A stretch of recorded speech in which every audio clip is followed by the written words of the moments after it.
for these events that are tied so close and that we know that occur. This is but one way to interpret the Maya doomsday prophecy.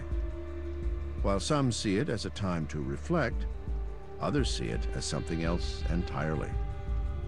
For them, the prophecy is an urgent warning that, if ignored, could lead to very real disaster.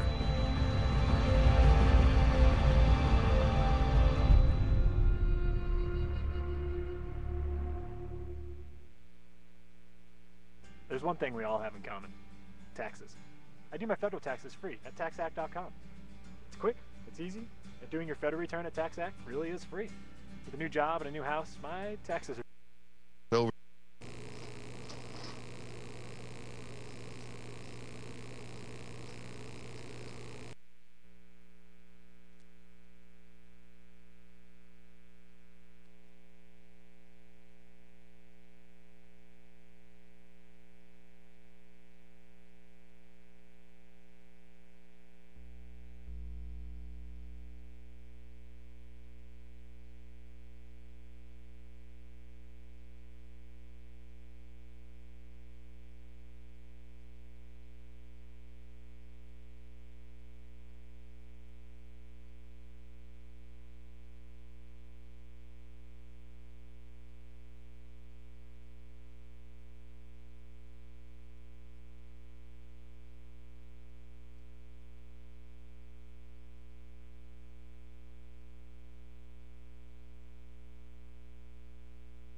But Bear Grylls just keeps coming back for more.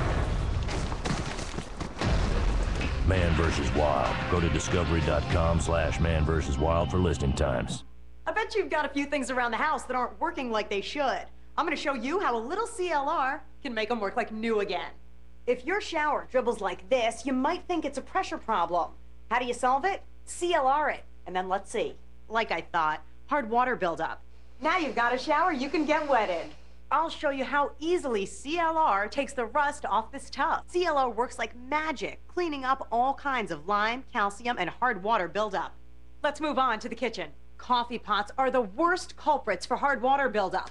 CLR it, swish a little through, and it looks like new.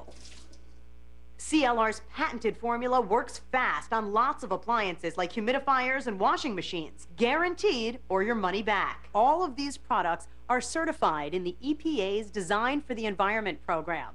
Powerful cleaners, environmentally safe. That's CLR. For cleaning tips and where to find CLR, visit clrbrands.com/TV46. Let's go out back tonight. Satisfy your crave with classic favourites like a thick, juicy Outback Special sirloin or tender flame grilled chicken. Let's go out back. Just two of our classic favourites for less than $13.95. They're back for more. History's extreme marksmen attempt more of the impossible and take on an all-new set of sharpshooting challenges.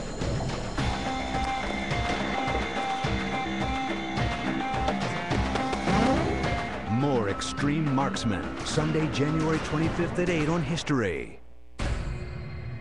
Tonight on History. There's no more infamous prison in the world than Alcatraz.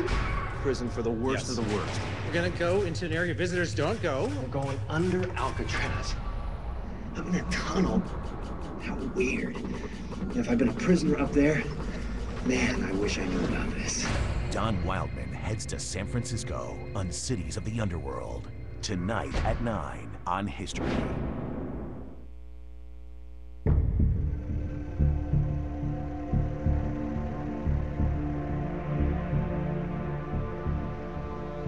The calendar advances. Galactic forces move into alignment. The Maya prophecy approaches. What will happen on that fateful day, December 21st, 2012? The answer, according to the Maya scholars who have decoded it, may be found on the last page of the Dresden Codex. In the Dresden Codex, what you have is a series of astronomical events that are predicted. It has the Venus cycles, it has lunar cycles, it has eclipse cycles, and then the last page of the Dresden Codex actually shows the destruction of the world via water. And so the Maya conceived of a doomsday scenario. This graphic illustration depicts the destruction of the earth by flood. Waves gush from the mouth of a celestial dragon.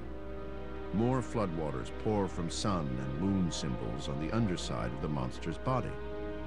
An aged goddess also pours a jar of floodwater onto the earth. At the bottom of the picture crouches a ruler of the underworld. Above the picture, about half of the 15 glyphs have been destroyed, but a few of the remaining ones consistently refer to Black Earth and Black on High. In 2012, will the Earth be annihilated in a great flood, as depicted in the Dresden Codex? Will we bask in the dawn of a new age? Or will it be just another day? There are as many opinions about what will happen on December 21st, 2012, as there are sides to the Great Pyramid of Kukulkan. Whether or not the Maya saw doomsday as occurring in 2012 is a complete matter of interpretation. I don't think anything at all is going to happen in terms of 2012.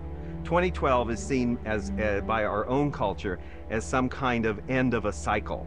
The Maya, it is clear if we look at the hieroglyphic inscriptions that they saw it as just turning over into the next Baktun, which would not be 0 but would be 14. We know that the calendar continues and doesn't end in 2012.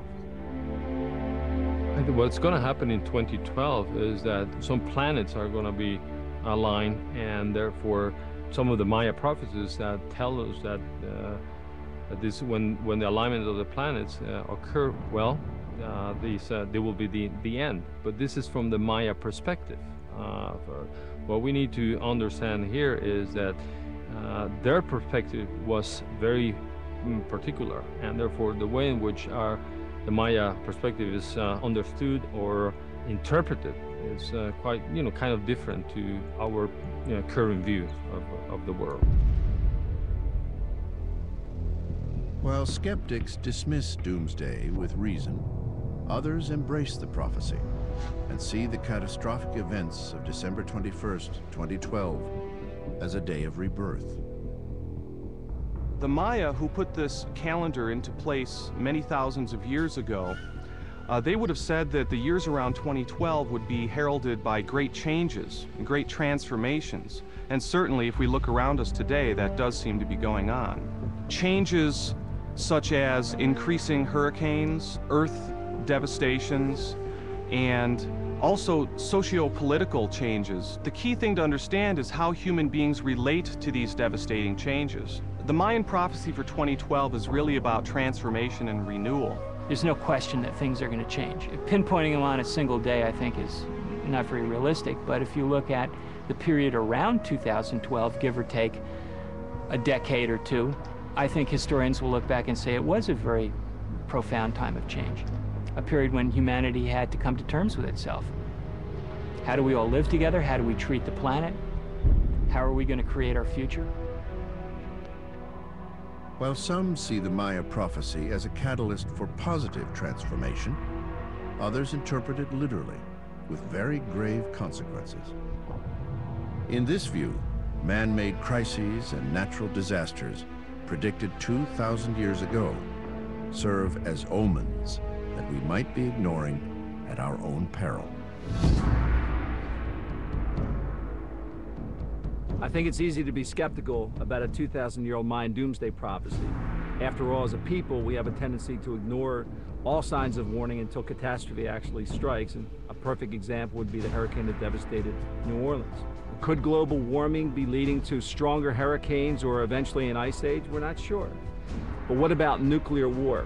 We're dealing with the end of the oil crisis. Society right now is not prepared in any way for the end of oil.